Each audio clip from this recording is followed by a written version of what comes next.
Bom dia e boa tarde para todos. Bom, supondo que você está vendo um vídeo meu pela primeira vez, então nesse caso eu já vou avisando, isso aqui é uma live feita no Facebook, então vai ter momentos em que eu vou esquecer o que eu vou falar, vai ter momentos em que eu vou falar uma coisa completamente aleatória, vai ter momentos em que eu vou olhar para o celular, vou ficar parando o tempão olhando, enfim.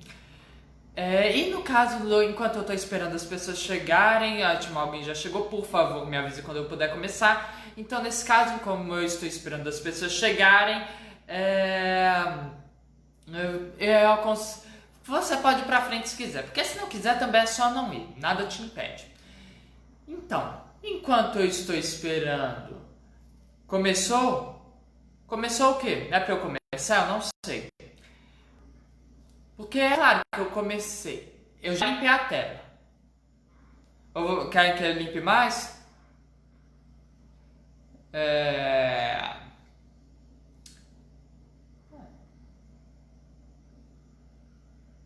Oi?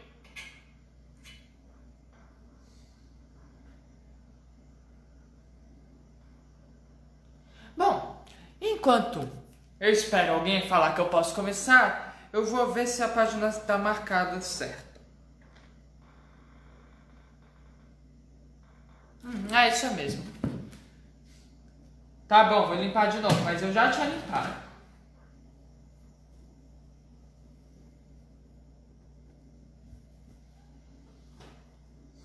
Melhorou?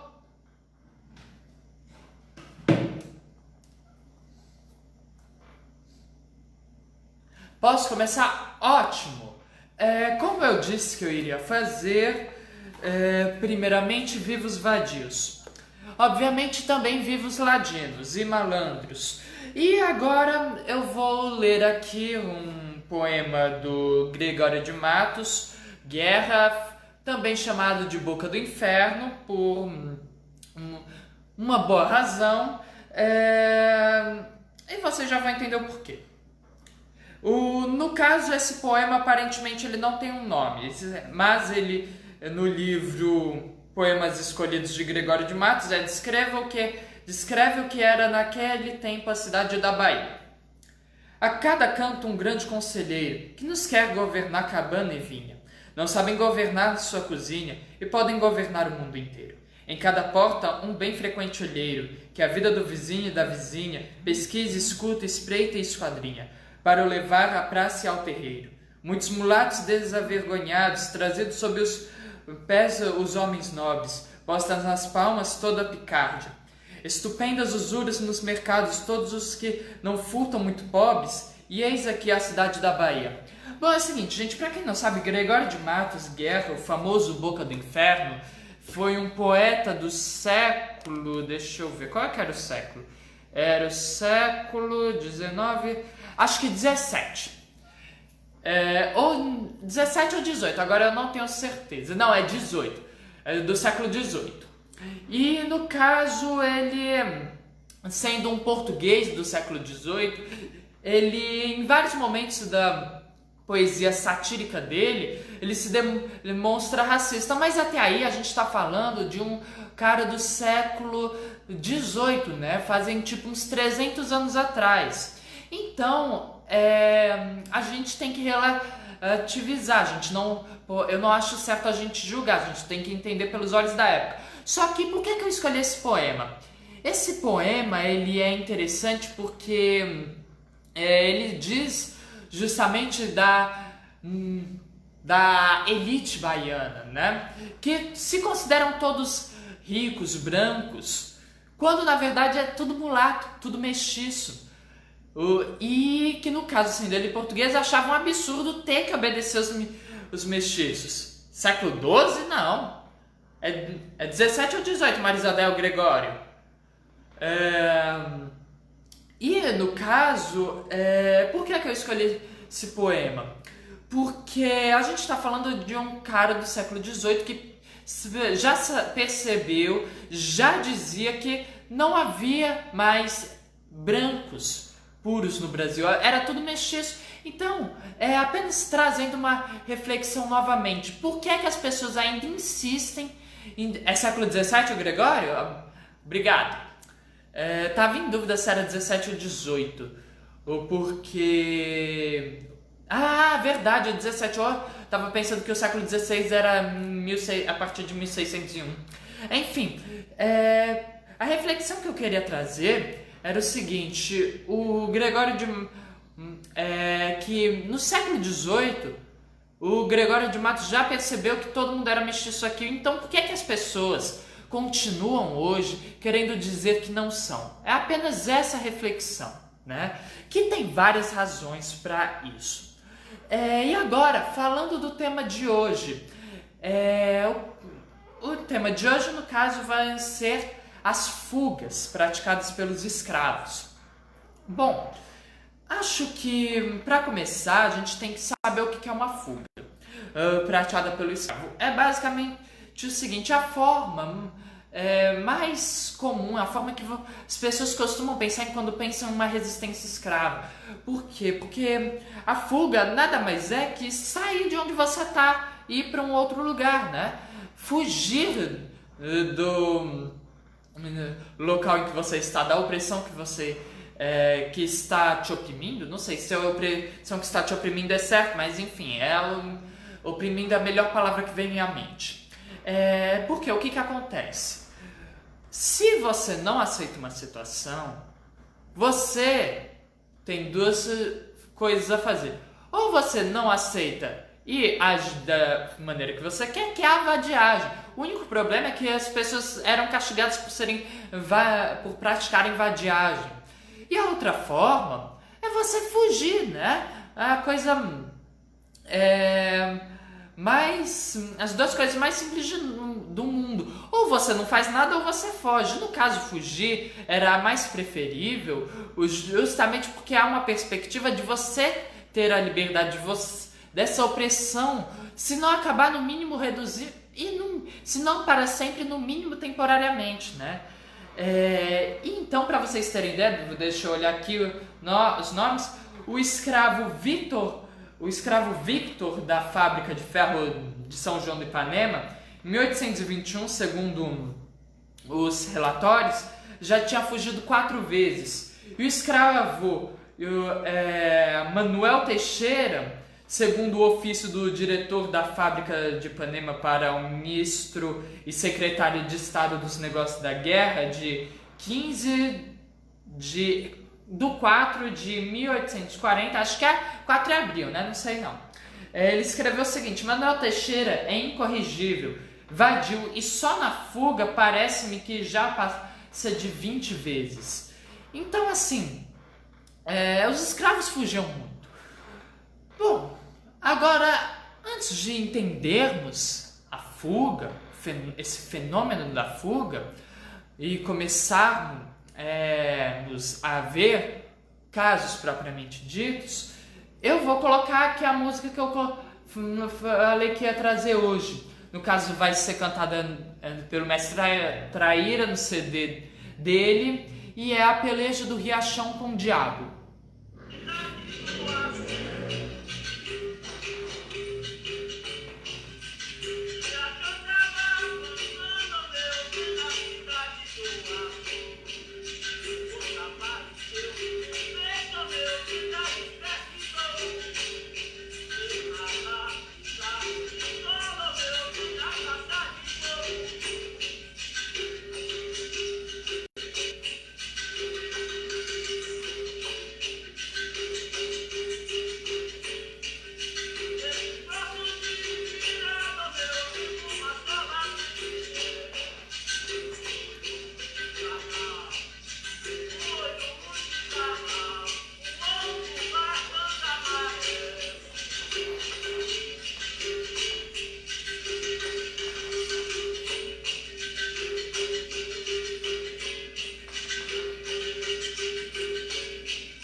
Bom, gente, no caso, uma curiosidade sobre essa música.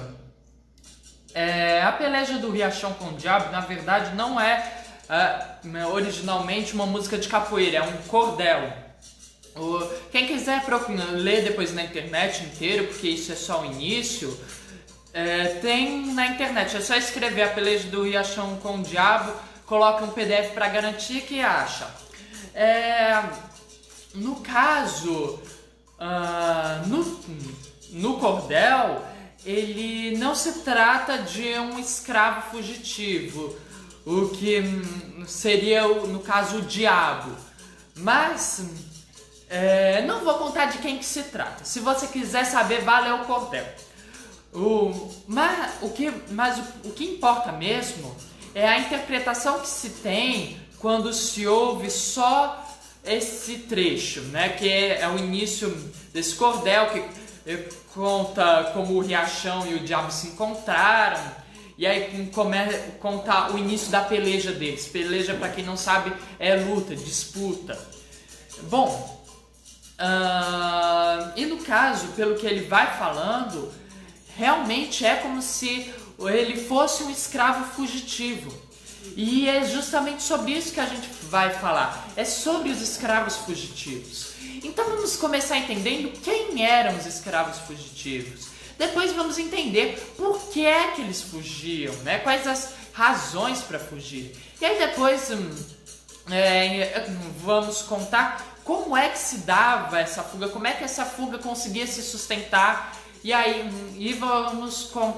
nesse momento a gente conta também casos. Então vamos começar entendendo, definindo qual o sexo dos escravos fugitivos. A maior parte eram homens, por várias razões. Para começar, a maior parte dos escravos eram homens, porque o trabalho destinado para os escravos, em geral, era um trabalho braçal, que é o trabalho que é mais necessário para o escravo fazer, porque geralmente trabalho administrativo quem fazia eram os homens brancos, o trabalho de fiscalização, enfim, como eu já expliquei razão para isso, acho que no vídeo dos escravos da nação, dos escravos da Ordem da Companhia de Jesus. Os mestres de ofício eram geralmente os homens livres, há exceções para os escravos da nação, para os escravos da fazenda de Santa Cruz e outros, mas em geral eram os homens livres que faziam esse serviço de mestres do ofício. Então o trabalho dos escravos era basicamente o trabalho braçal. Por isso os homens eram preferíveis. Não me interessa nesse momento se é verdade ou se não é que os homens são que o trabalho braçal é destinado para os homens e não para as mulheres. Isso não importa para a discussão deste momento. É uma discussão importante, mas não para este momento. O importante é que as pessoas pensavam assim. E por isso a maior parte dos escravos eram homens. Um outro fator, as mães, aliás, as escravas, elas podiam ser mães, então podiam engravidar. Portanto, se a escrava está grávida, obviamente vai dificultar uma fuga. Falo isso porque eu tive 3 irmãos. Então, gravidez eu sei que é uma coisa que bastante, de certa forma, limita. Deixa eu lembrar aqui o que mais. Quando a criança nasce, também é difícil fugir com um bebê, porque um bebê tem que ter uma série de cuidados. E conforme a criança vai crescendo, muitas vezes também continua sendo difícil. Então esse é um dos fatores que faz com que a maior parte dos escravos fugidos seja homem. Um outro que também é extremamente importante é o fato de que muitas escravas estavam nos serviços de amas de leite ou mucamas. O que é uma ama de leite? Uma ama de leite é basicamente o seguinte: a escrava engravida e então ela vai produzir leite. Como ela está grávida, ela pode, não sei se pode ser considerado doar, que é meio que obrigado, mas enfim, ela passa a cuidar do bebê da senhora dela. Então o que acontece? Lá alimenta.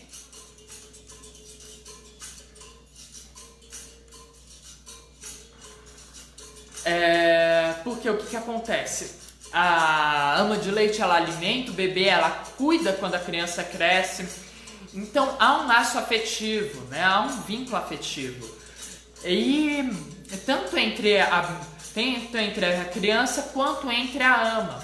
No caso, não me pergunte por que isso era uma prática comum, mas isso se faz desde muito tempo. Eu não sei o porquê se existe essa prática da ama de leite, mas se faz desde a Idade Média, talvez antes da Idade Média.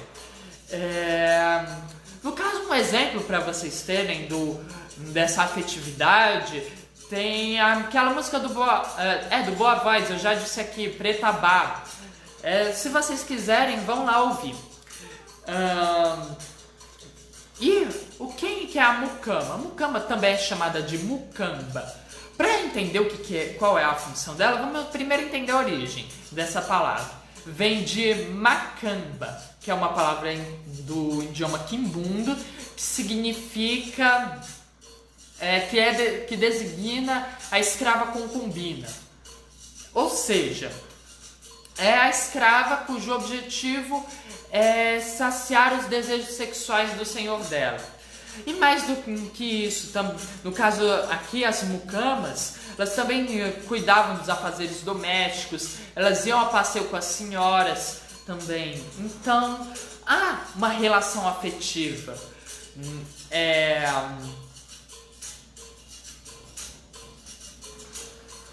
Sim, é exatamente essa a função da ama de leite, Marisada. É para a branca não precisar amamentar. E também para se ela não tivesse leite. O que eu não sei é porque que a branca não quer amamentar. É isso que eu não entendo por quê. Se alguém souber, por favor, me explique, porque eu realmente não entendo. Bom, agora que definimos qual é o sexo mais comum para esses fugitivos, vamos definir a idade. A idade... claro, já esquecendo. Todo esse laço afetivo... O maior impacto dele é que ele permite conseguir mais facilmente uma alforria. Até porque se você convive diariamente com uma determinada escrava, você conhece ela. Você sabe que ela existe, diferentemente um escravo que dorme lá na senzala e que você nunca nem viu na vida. Porque você, além de tudo, mandou outra pessoa comprar, entende a lógica? Então é mais fácil para essa escrava conseguir uma alforria. Bom, agora vamos definir a idade. Bom, entendi. Entendi. Obrigado, Marisade e Ana. O que acontece? A idade. Eram geralmente os mais jovens, não eram os velhos. Porque... por duas razões bastante simples. Primeiro, para o escravo ficar velho, era muito difícil. Para vocês terem ideia, segundo alguns autores, a vida do escravo era em média de 7 anos. Então, para o escravo ficar velho era uma coisa assim quase que impossível. Há casos de escravos que ficaram velhos, óbvio, mas era muito difícil. E a segunda, mais ou menos é a mesma ideia da mãe, é uma questão de limitação. No caso dos idosos, é muito mais uma limitação física. Bom, no caso, deixa eu lembrar aqui, que mais sim. Agora, por que fugir? Agora que a gente sabe quem são os fugitivos. Um parênteses aqui. Eu não encontrei em nenhum lugar dizendo sobre isso, para deixar bem claro. Isso é uma mera suposição minha. suponho, tá certo? Acho que tá, enfim, se não tiver, o importante é que você entenda. Eu acredito, pronto. Não, eu imagino, essa é a palavra certa. Eu imagino que talvez as crianças também não fugissem muito.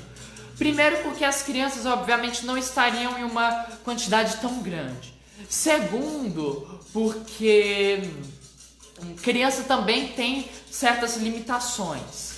E terceiro, porque muitas vezes a criança acaba se afeiçoando àquele lugar porque é a coisa mais próxima de uma casa que ela tem, e às vezes é uma coisa mais próxima que ela lembra de ter, né? Como foi o caso do escravo que veio trazido para o Brasil antes de ter baba, no relato de Sam Hillary, que eu apresentei semana, acho que retrasada.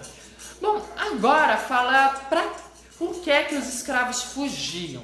Eu vou ler aqui porque tem várias razões e eu não tenho todas elas de cor. Bom, primeiro tinha o simples fato de que ele não quer ser um escravo, então ele vai fugir, né? Que há casos assim, mas nem todos são assim. Por exemplo, casos que o escravo queria evitar um castigo específico, fugir de um senhor cruel, tipo aquele desgraçado do Mestre de Campos, que eu contei sobre ele no vídeo sobre as torturas que os escravos sofriam, por ter cometido algum crime, pelo fato de que o senhor não cumpriu um determinado acordo, por não ter conseguido o dinheiro semanal cobrado pelo senhor, por aproveitar uma oportunidade, como a morte ou o distanciamento do senhor, para encontrar familiares, parceiros afetivos e amigos, pela rejeição do senhor na venda de alforria, por ser vendido ou enviado para outro senhor. No contexto dos escravos da nação, há uma outra coisa muito interessante. Quando eles eram transferidos, eles, às vezes, eles podiam fugir. E não fugir da condição de escravos, mas fugir de um estabelecimento específico indo para outro. Eu contei aqui um caso no vídeo dos escravos que eu fiz sobre os escravos da nação de que eles queriam mandar para a fábrica de ferro, mas o escravo que já tinha trabalhado lá não queria ir, queria ficar lá acho que trabalhava na Quinta da Boa Vista, agora eu não lembro, mas alguém tá me dizendo que era na Quinta da Boa Vista ou no Jardim Botânico. E no caso ele estava trabalhando lá, ele se recusava, e se ele fossem tentar levar ele fugia, né? Porque não é porque ele queria fugir da condição de escravo, ele não queria ir para aquele estabelecimento.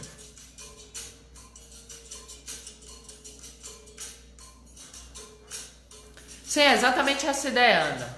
As crianças eram dependentes dos pais escravos detidos no local, não tinham instrução e a chance de sobreviverem sozinhas era pequena. Exatamente essa é a ideia.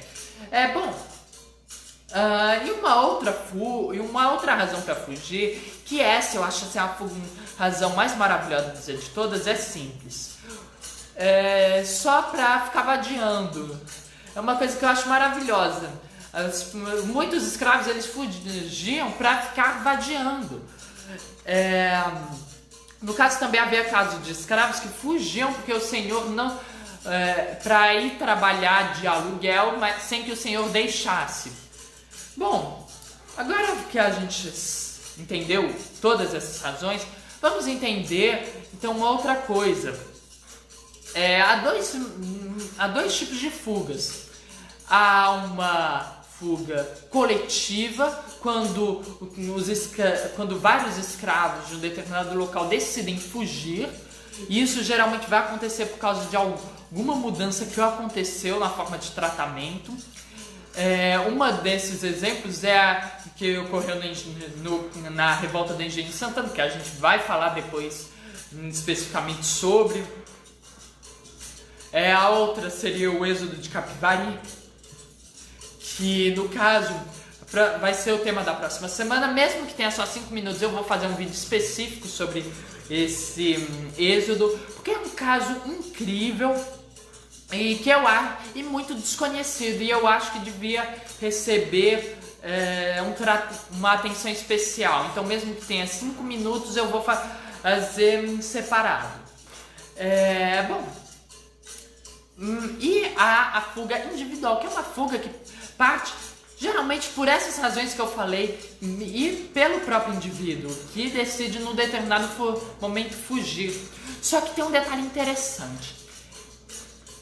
As fugas individuais, elas não dão certo se forem realmente apenas individual. Eu falei aqui no vídeo passado e no vídeo retrasado, eu creio que eu falei no vídeo retrasado, que existia uma rede de solidariedade incrível.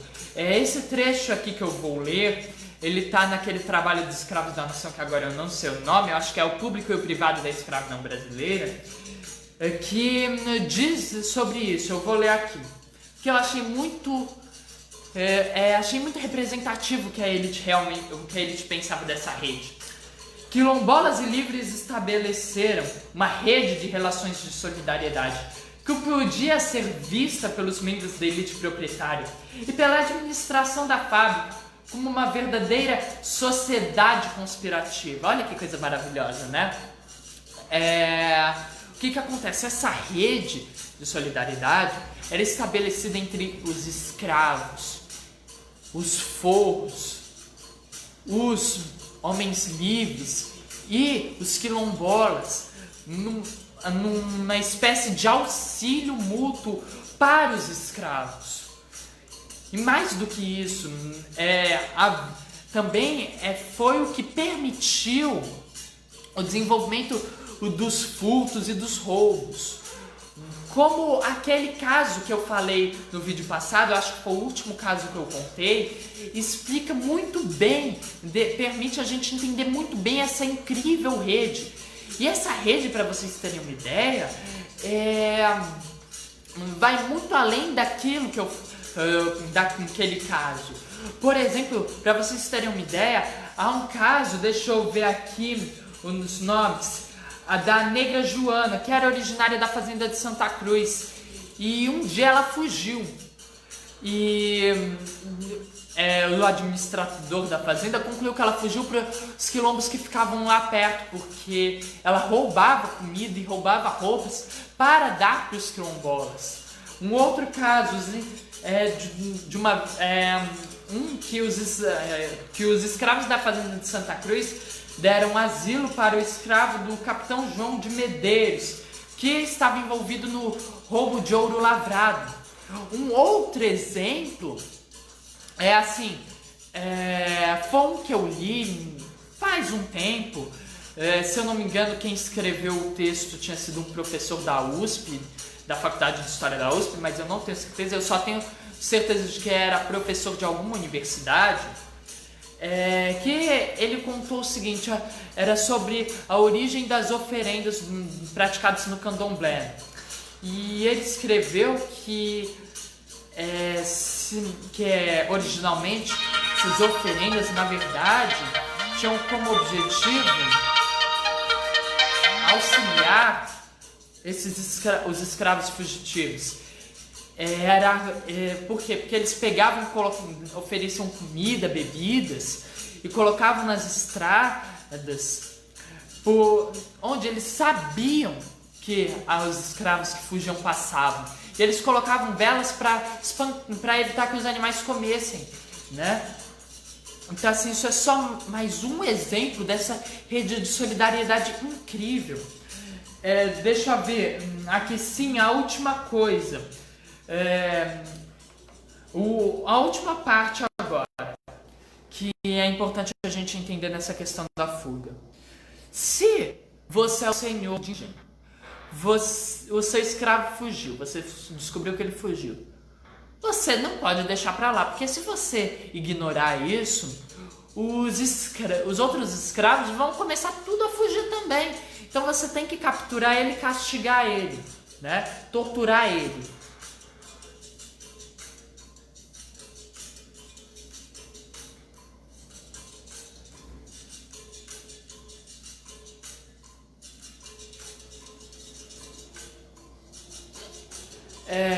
Sim, Ana, já vou falar dessa parte. Porque o que acontece? O senhor de engenho, ele precisava, então, se garantir que o número de fugas ia ser reduzido. Então ele ia mandar alguém atrás do escravo. Quem era essa pessoa? O capitão do mato. E o capitão do mato, ele recebeu esse nome. A gente vai falar mais especificamente da figura do capitão do mato quando a gente estiver conversando sobre quilombos. Por quê? Porque o capitão do mato, o objetivo dele era entrar no mato e capturar o escravo. Só que, como eu disse, muitos escravos eles fugiam para ficar vadiando, para ficar, como é que se fala? Esqueci, para ir arranjar um emprego, arranjar um trabalho para conseguir dinheiro que o senhor não permitiu. Então eles fugiam por alguns dias e depois voltavam. Então muitas vezes os senhores esperavam para enviar o capitão do mato ou para enviar alguém. E o que acontece? Geralmente quando as fugas ocorriam e o escravo ia para a cidade, complicava um pouco, porque a gente está falando de um ambiente urbano cheio de pessoas, cheio de escravos. Então é muito difícil identificar o escravo. Por isso, apenas o capitão do mato não iria bastar. Seria necessário que tivesse outras pessoas procurando pelo escravo. Como garantir isso? Seria anunciando que tem um escravo fugitivo e oferecendo uma recompensa, porque obviamente ninguém faz nada de graça, a gente está no mundo capitalista. E no caso era anunciado onde? Como não era uma época onde não havia internet, então as pessoas anunciavam no jornal. Eu não sei se você se lembra o que é um jornal. O jornal era um monte de papel que tinha notícias, sabe? E antigamente era usado também para colocar anúncios de escravos que tinham fugindo e colocar recompensas. E aí é exatamente que entra o que a Ana disse. Eu vou ler aqui. Sim, essa rede existia. Infelizmente, muitas vezes eram traídos pela própria raça, por negros escravos. Entregavam os fugitivos em troca de algum agrado ou piedade vindo do dono de escravos. As oferendas eram para os escravos, davam a desculpa de ser religioso. Isso acontecia muito. Também acontecia muito de outras pessoas descobrirem que aquele escravo era fugitivo e irem entregar pela recompensa. Aí, no caso, tem o caso do escravo modesto, que eu falei, do Barão de Bertioga, que eu falei que eu ia contar nesse vídeo. Mas antes eu vou dar aqui para vocês saberem como é que eram essas descrições.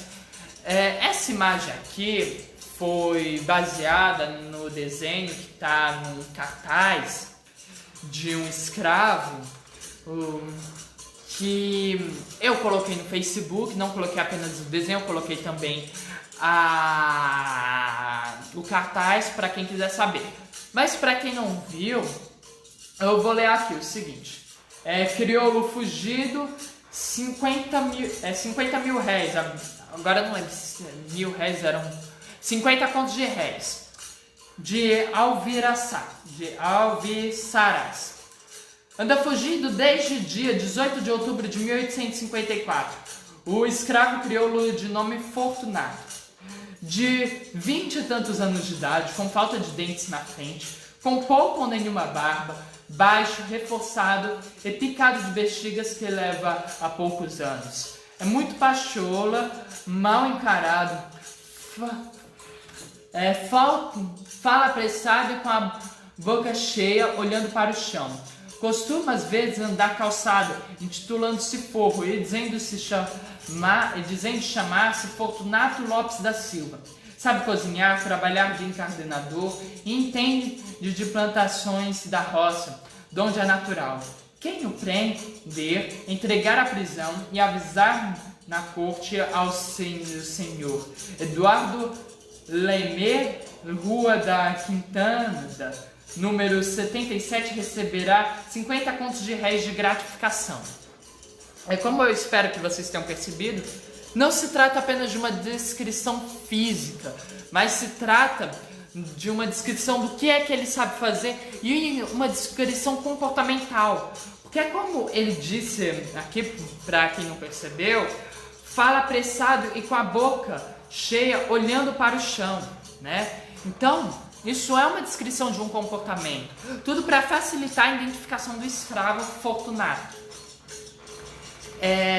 Agora eu vou ler aqui o caso do escravo modesto do Barão de Bertioga. No caso, vou ler também. Em janeiro de 1868, o escravo modesto do Barão de Bertioga, que estava trabalhando na roça, fugiu.